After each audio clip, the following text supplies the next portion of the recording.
You're listening to Ireland's Aviation Podcast.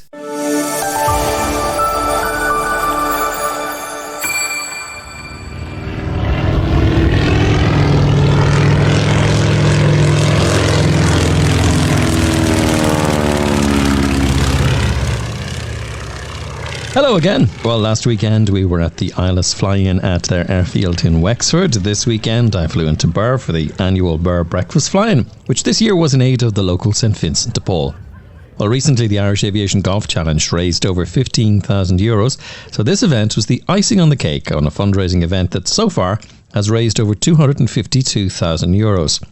So with Golf Whiskey India safely marshalled by Joe McDermott and his crew of volunteers, we headed off in search of food and conversation. Along the way I found Colin Wright from the Ormond Flying Club. Colin, how many Child of Prague statues have you in the back garden? Well, clearly not enough, Michael, because obviously, you know, the phone was hopping this morning. We had guys from Galway that couldn't make it here because they had to turn back at Ballinasloe, and luckily enough we had weather from the east, so we managed to get a few people in here. But look, I suppose the best of a bad lot for us, really. You know, we got a great crowd in for what conditions we have this morning. You know, Viz was poor, and there's who's that? That's Harry Humphreys doing a bit of a display there for us right now. But yeah, we had a nice few people come in. We got a lot of breakfasts away for Vincent De Paul, so yeah, we're positive and we're happy. And of course, this I suppose really is the cap of the year, really, isn't the end of the year for a lot of the display stuff and the gatherings. It is. We normally close the flying season, and it's a terrible thing to even say that we close the flying season, but we kind of do. September is normally the month where we do a bit, and we try and get a few people together. We sit down and we have a chat and we talk about airplanes, and we have a nice big breakfast, and we all put on a few pounds, and it's great. And of course, it's a good cause as well this year. This year especially, it's a great cause, because I was talking to some of the people in Vincent De Paul, and they were telling me that some of the people, believe it or not, that used to donate to Vincent De Paul in the previous couple of years are now using Vincent De Paul to get help from them. So, I mean, we're so happy we could help and raise a few quid for Vincent De Paul. And in fairness, all the visiting pilots that came in, they didn't just throw a tenner into the box, they were all throwing 20s and 50s, and it's great to see it. You know, so we are a generous bunch, despite what people say about us all in the aviation world. No, I'm sure that's not about everyone they say that, Colin. It might be about one or two. No, it's fine, you know. Colin, right, thanks for chatting to us. No problem, thanks for having us. We love a variety of voices on the podcast, and for this episode I was keen to hear more from some of the women in aviation. There was no shortage of women pilots at Birr on Sunday, all influenced, it seems, by their parents to learn to fly. Jane Moran, you're one of the students and the pilots here at Birr.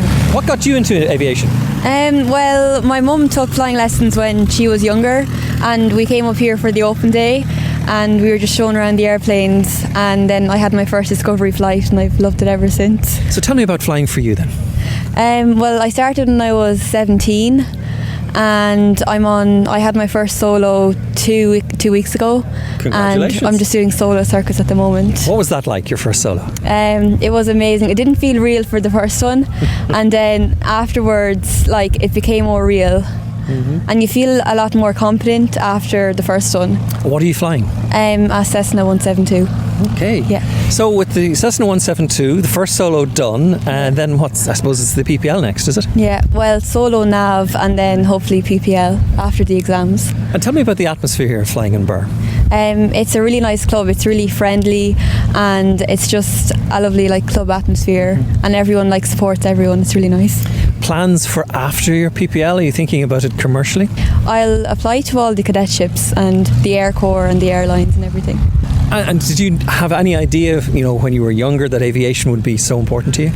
Not really, but then once you start, it just becomes addictive, and you just love it. And another pilot here in Birr this afternoon is Emma Wright. Emma, tell us your story. So I've been flying here for the past 2 years. I've been into it because my dad has been flying since I was 8, and I did my first solo there last year, and I recently did a solo cross country as well.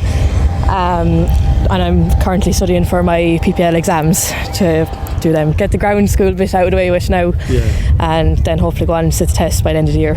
Apart from the fact that you're probably in an airplane as a little girl with your dad, what's the attraction of aviation for you?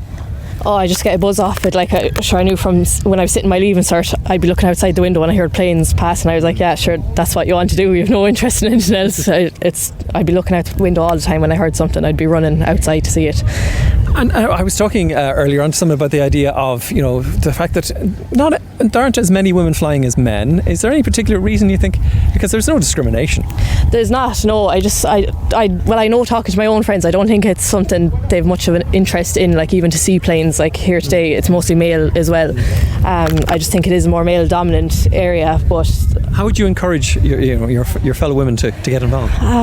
Well, I'd like them to try it. I know when I get my licence, I'll be forcing them into the plane with me anyway, because I know there will be a thrill. Then it's a completely different thing flying one of these planes compared to a commercial plane. Like, it's a different aspect completely.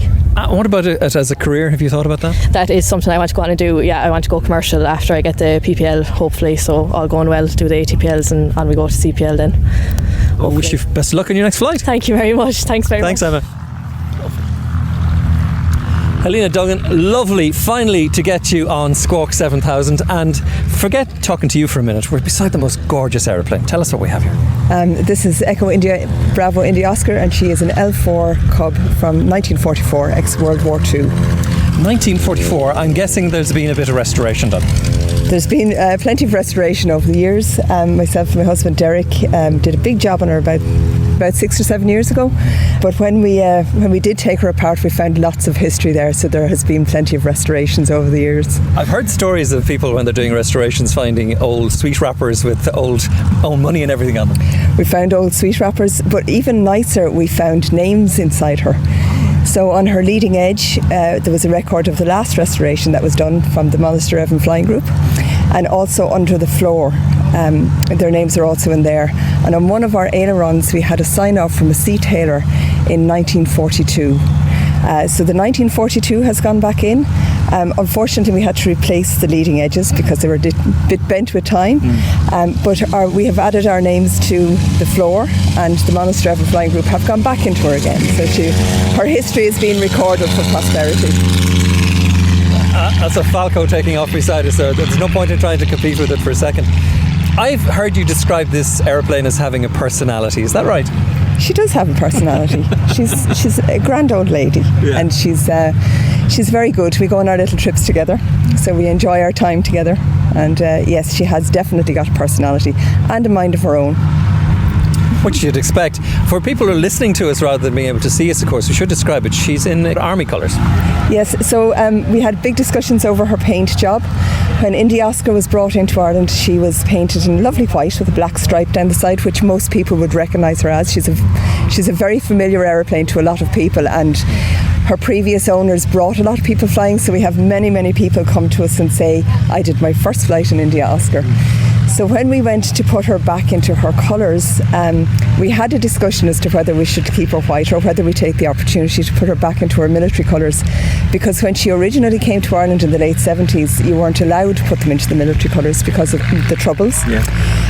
So the colour was discussed, and we went with her military colours because we said such a shame not to put an L4 back into it, especially with her history. She was in Belgium for the Battle of the Bulge, so we bought our paint in, so she's olive drab on top and federal grey, which was to match the European theatre of war skies in 1944. So that's her colour, olive drab and federal grey. A geeky question for a minute. The difference between an L4 and a Cub? The Cub, okay, so the Cub that people would be most familiar with tends to be the J3, which it was the leisure aircraft. It was the leisure aircraft of the day, and the L4 is the military version of it. Very, very similar. They have the same frame, same engine, and the only difference in them is actually the windows and a harness seat for the back. So in the military version, her back shelf was used for radios because she was used as a spotter aircraft.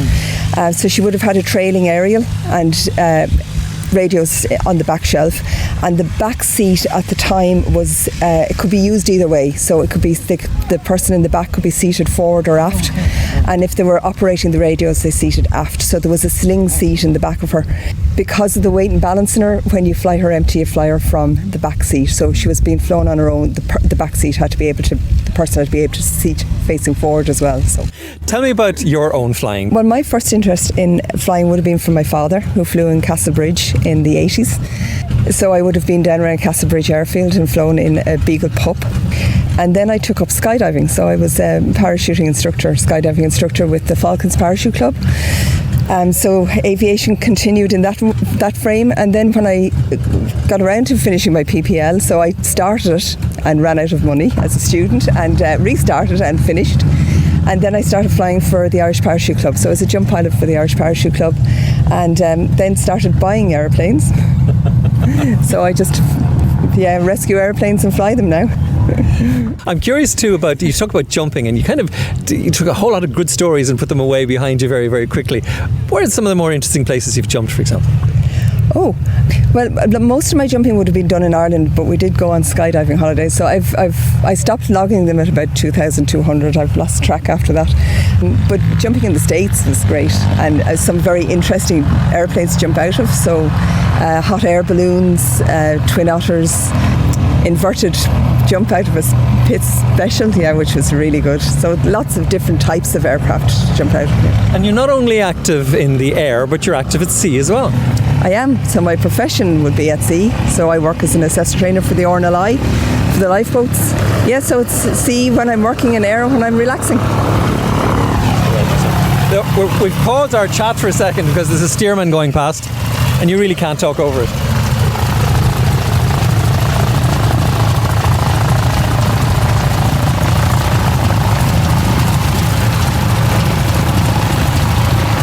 Helena, obviously we're beside your beautiful airplane here, but are there any other aircraft that you have an eye to? I like that steerman. I do like the biplanes. I have a biplane, so I have a Currywatt. I do like the old airplanes, I have to say, though the modern ones are lovely as well. I've done some flying recently in Fun Fly Savannahs, and they're really nice aircraft. So yeah, so long as I'm in the air, I kind of like it. One of the things we're obviously looking at in today's podcast is the number of women we can meet around the airfield today who have an interest. We've talked to 2 student pilots already, both who soloed recently. What encouragement would you give to women particularly to get involved in aviation? Because it seems to be the numbers are still small. Yeah, unfortunately the numbers are small, and a lot of women who start flying tend not to stay at it, and I think there's so many different aspects to flying. A lot of people fly because they want to become commercial pilots, but there's huge enjoyment to be got from pleasure flying for fun, meeting other people like this at fly-ins, the time you spend in your aircraft. So I'd say don't just look at one route. Don't just think that the only thing is commercial flying. There are lots of opportunities out there to do other types of flying, and don't give up just because you don't get into airlines, or keep at it and enjoy it.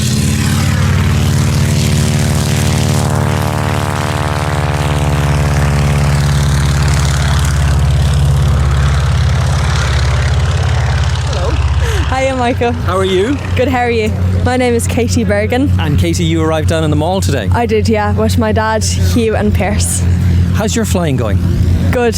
I haven't been flying since I did my solo flight 2 days after my 16th birthday.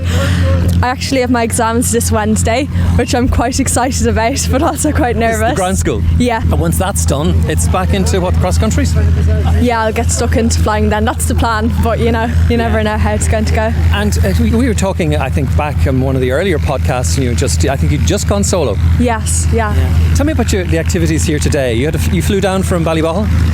We flew down from Ballyball to Birr for the fly-in. And what about some of the aircraft here today? Any of them particularly catch your eye?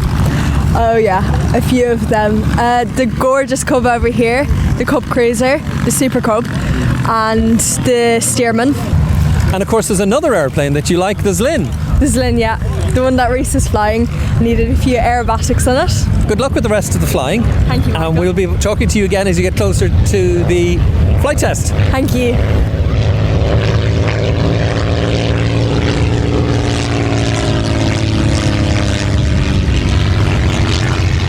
Also at Birr this weekend, a flying visit from IA director Jim Gavin, former Irish Gaelic football manager and former player. He was the senior Dublin County team manager from 2012 to 2019.